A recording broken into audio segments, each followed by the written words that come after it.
สภาพมันสภาพแม่ง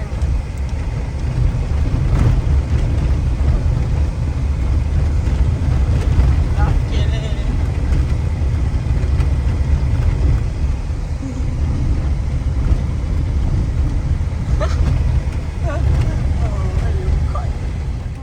ตูลูกข่อยมันลอยเป็นแพเลยพี่น้องปอดโถเราถากินหัวหานโดนสอนลายพี่น้องใหญ่คือเลยเห็นชัดเนาะนำกระใสปอดโถโอ้โอ้โอ้โถ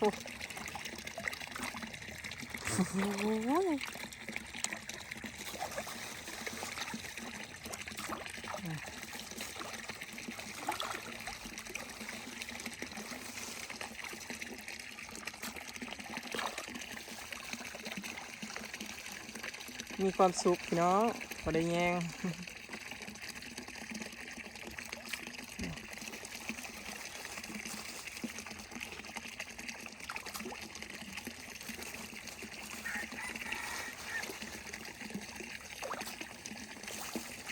เริ่มใหญ่ขึ้นแล้ว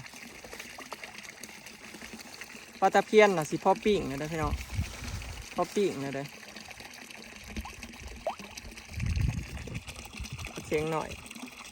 กำลังเริ่มใหญ่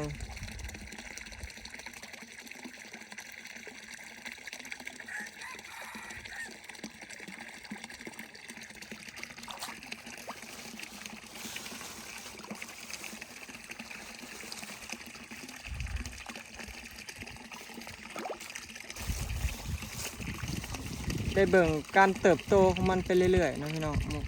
ปลาเนาะแต่ละมือมันบริซ้ำเก่าเด้ใหญ่ขึ้นน้ำมือเนาะเป็นบกปลานินแต่เอามาบริใหญ่ปลานินเลยพี่น้องใหญ่ไวเนาะปลานินใหญ่ไวแห้งเด็กตัวใหญ่เลยมันใหญ่ไวจนสีสัมปลาตะเพียนเลยตอนเอามาเนี่ยน้อยๆพี่น้องปลาตะเพียนใหญ่กว่าลายเลยพอมาเลี้ยงบริกีมือหอดขีดปลายเลยบ่เนาะแป๊บเดียวนึงใหญ่ไวมันกินอิ่มแล้วมันใหญ่ไวพี่น้อง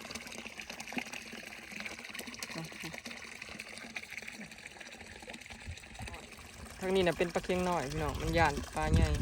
คอยมันกินปลาเค็งน้อยก็ยังย่านคนอยู่พอดีไอ้กี้เพิ่นมาพี่น้องสาวสลอยออกมาส่งอยู่นี่หากเห็นกันสบายดีเชิญทางกันหน่อยหนึ่ง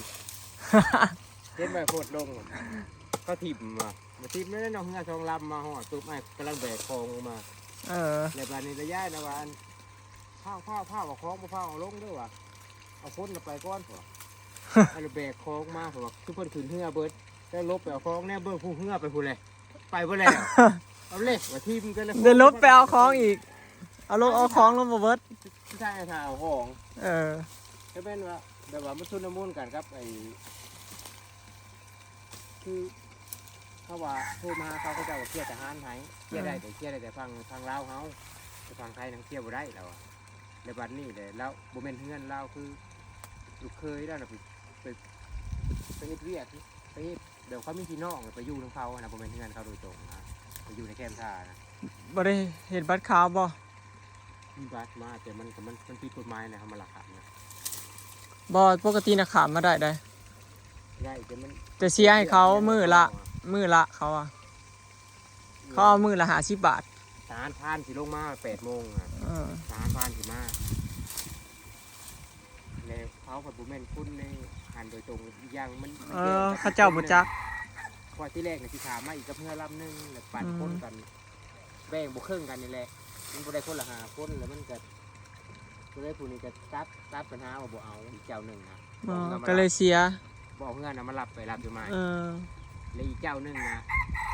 อีกเจ้าหนึ่งคนประจักอีกเจ้าหนึ่งนะฮู้แต่เงินเรามันบุพอมีแต่5 คนเลยที่แบ่งคนละครึ่งอีกเจ้าหนึ่งประมาณบ่อยากแบ่งวันเลยบุลงโตกันนั่นแหละแล้วปัจจุบันนี้จุ่มไม้ไปถามอยู่อัน อยู่อำเภอ อ๋อสุดท้ายแล้วมาขามอยู่พี่ ไม่ใช่ไม้เราบอกขามเลยเราเงือมาพอดีเลยให้ข้าวลงบัดคล้องกับเราลงไปทุ่มนี่นะนี่ทุ่มมันเนี่ยขึ้นเบิดเกือบ10 ฟุตนะคือเนื้อแล้วก็พอดไปเริ่มบริทากันเลยบัดน่ะ เครื่องได้เอามาได้อยู่ใช่ปะ ท่านคนท่านทหารน่ะก็ตายแน่เนาะยุ่งกันใช่แน่ว่ะ สรุปมาหามือบ่ อ่า งานน่ะหยุดหามือ แม่นเปิดวันที่17 อืมจะลงตั้งแต่วันที่16แสดงว่า เขาว่าเจะคล้าของรถนะสิบพาล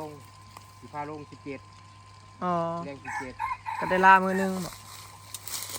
เดี๋ยวพอดีลงไปเห็นงานเลยขนาดน่ะ บ่ทันเลยมื้อหนึง ลางานมือนึงแสดงว่า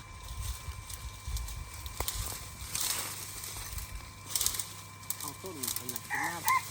จักพากันเห็ดหยังกับเมียบ่มาบ่ายนี่บ่เห็นเพิ่น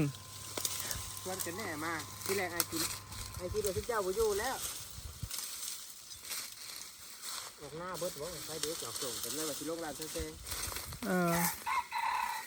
กระแซงก็บ่เปิดร้านอ่ะว่ะ วันอาทิตย์ เห็นประตู วันอาทิตย์แสงปิด ลงในหันแหละอยู่บ้าน วันอาทิตย์ละปิดเรา อยู่บ้าน ก็เรียกสิมาพักผ่อนมากระทางหญ้าทางยุยไปแล้วบาด เป็นที่ทางใดอย่างนั้นมันบ่มีที่คือกับเขามันมีเกาะเก่าด้วยนะ นี่ใช่ เกาะเก่านะขาก็คิดเห็นบ่ สิทางมาอีกบ่เดี๋ยวนี้ ขวนตัวเก่าแล้วแล้วก็ใส่ใดใช่ไหมเข้าไปแล้วเลย สิไว้ใส่หยังตัวนี้มันใส่บ่ได้บ่ซั่น ที่เอาลูกไปปลูกคือไม่ได้ต้นมะพร้าวเอามากับชาวต้น เอามาต้นผ่ามาจะไปปลูกอยู่น้องนะบ่น้องจกใหม่เนาะ น้ำพ่อได้สิปลูกมาเป็นจะเลยปัญหาก็คือยังใดอย่าง สิต่อสายไฟลงไปอีกแล้วเนาะ นี่เจ้าไฟซึ่งแล้วจะไปทั้งเลยแบบงบประมาณหลายเด้อบัดท่านจุฬาเซลล์ คันมันมีน้ำก็เจาะบนเก่าก็ได้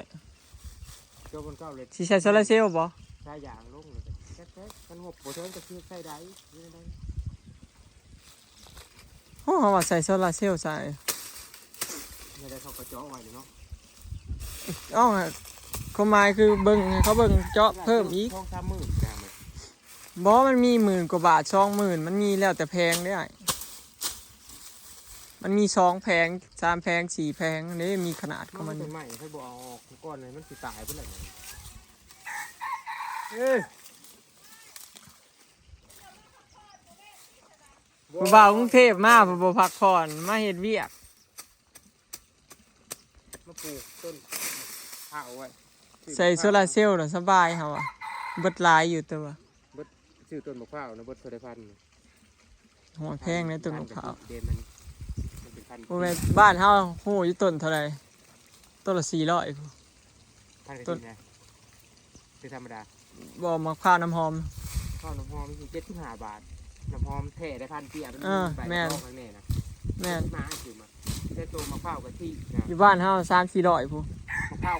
ข้าวกะทิวุ่นที่เขากินกันตัวมันมาแพงๆนะ175 บาทเลยนะ อยู่ไทยถูกอยู่ซะ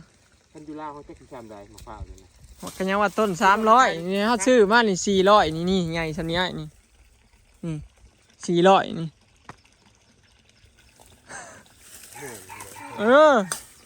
นี่ซื้อมาแพงไหนต้นใหม่ในบ้านเฮาซื้อมาจากสวรรค์แพงกระเจียวเขาออกดอกแล้วพี่น้องออกเรื่อยๆเลยนี่มันแล้วจากสิเก็บเนาะออกหลายแล้วมื้อนี้เบิ่งนี่พุ่นโอ้แต่หนอแต่แหนงออกเต็มอยู่พี่น้องแม่นเบิดเลยนี่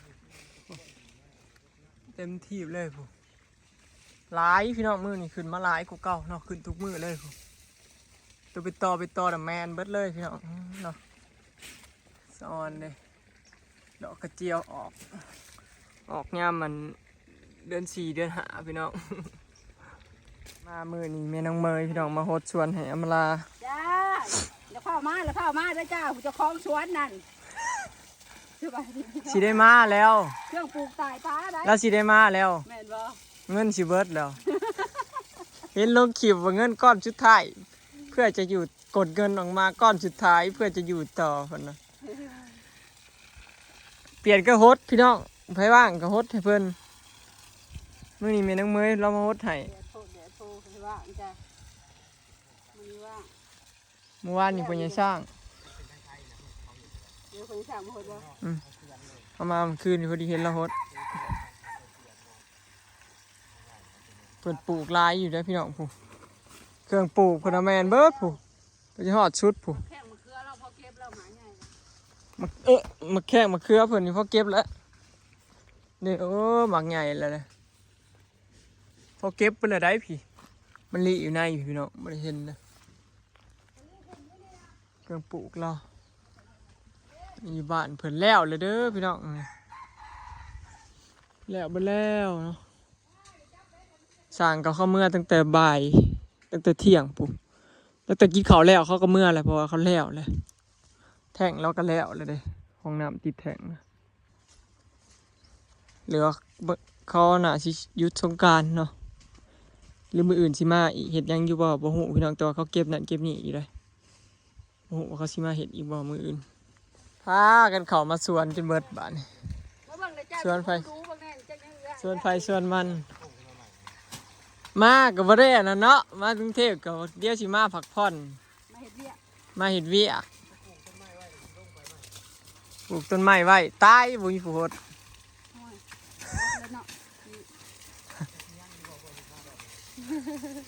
ย่างน้ำมีหดอยู่ ผู้อันนั้นก็บ่ ของชาวบ้านมันก็ยังเอาดอกออกหมากเคยเห็นว่าแล้วห้องกระปลูกน้องธิดาแล้วเป็นหมากเลยของชาวบ้านเด้นะคะน้องนะกระปลูกเป็นหมากว่าเลยว่าธิดาละ มักชิดา เป็นหมากเลย มักชิดาปลูกง่ายนะบ่ได้ยากย่านมันตายอีกปลูกแล้วก็คือได้กินแน่นอนคะแนนปลู เป็น ก หมาก คนเนาะ แล้วเลี้ยวเห็นนะหมากออกหมากเลย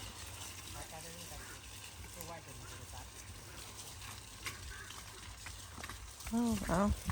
เขาก็สิไปฮดสวนเขาต่อฮดสวนเจ้าของพี่น้องมื้อนี้มีน้ำมือนับมาฮดให้อับลาบ่ว่าก็เลยบ่ได้ไปฮดให้เนาะ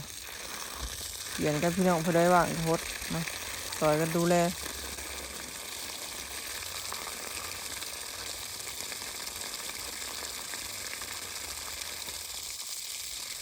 แล้วฮดแล้วบ่ว่าจังสิไปเกลือปลาให้เราเนาะ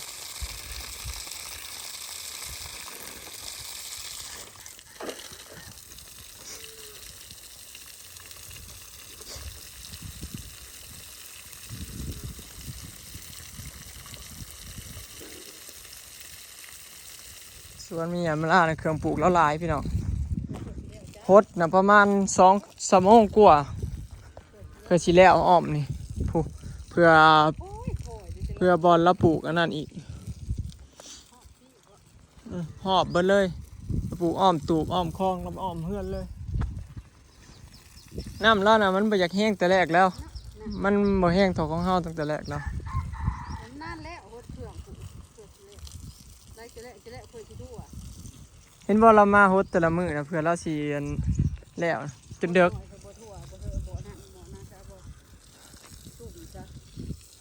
ปลูกสิโพนเพิ่นว่าม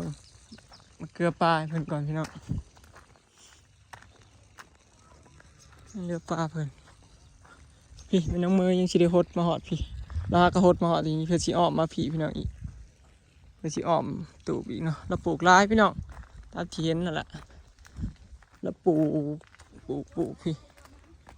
กะไว้แล้วปลูกหลายแห้งพี่น้องนี่เราดูปลูกไปโลดอันนี้หัวอาหารเพิ่น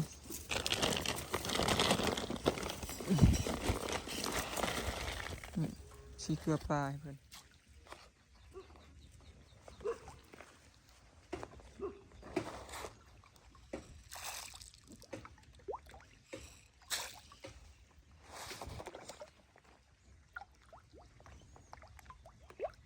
ปลาแหน่มาลาเด้อพี่น้อง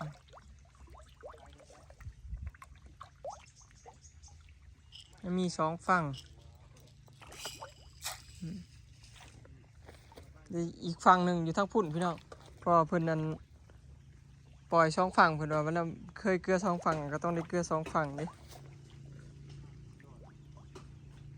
บ่อยากเห็นตัวปลาเนาะมันบ่นำบ่ใสอันนี้ฝั่งนี้พี่น้องเป็นพลาดลงนี่แหละตัวมือนะ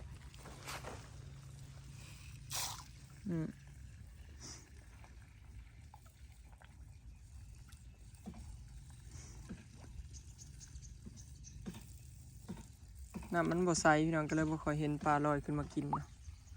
เห็นแต่แบบนี้แหละ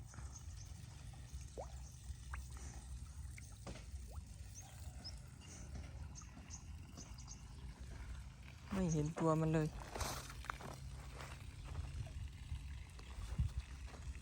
เผื่อมันสิมาพี่น้องมันบ่ค่อยจื้อคนคือของบอยมันลอยน้ำก้นรถเด้ออันนี้เผื่อมันสิมาแต่ละโตเผื่อมันสิมากินนี่ก็เพิ่งเติบอยู่บ่คอยมาเรื่อยๆคอยมาเรื่อยๆ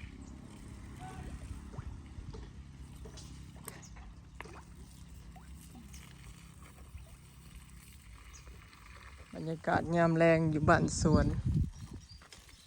มันมีห้องน้ำอำลาเสร็จเรียบร้อยมีคันไดขึ้นพร้อมเห็นบ่แม่นเพิ่นเห็นบันไดขึ้นเรียบร้อยเห็นบ่ขึ้นไปเอาแท่งไว้เดี๋ยวพี่น้องพอแท่งน่ะสิไว้ทั้งเทิงสุดพุ่นสั้นนี่นะว่างสั้นนี่นะเอาไว้แต่บ่ได้ไว้หยังนะสั้นเทิงน่ะพุ่นที่ตั้งแท่งนะตั้งขึ้นเทิงพุ่นเนาะประมาณนี้พี่น้องของน้ำมันนี่เขาจะกระเทเรียบร้อยใส่ผ้าอัดแล้วแหละเนาะใส่ผ้าอัดเรียบร้อย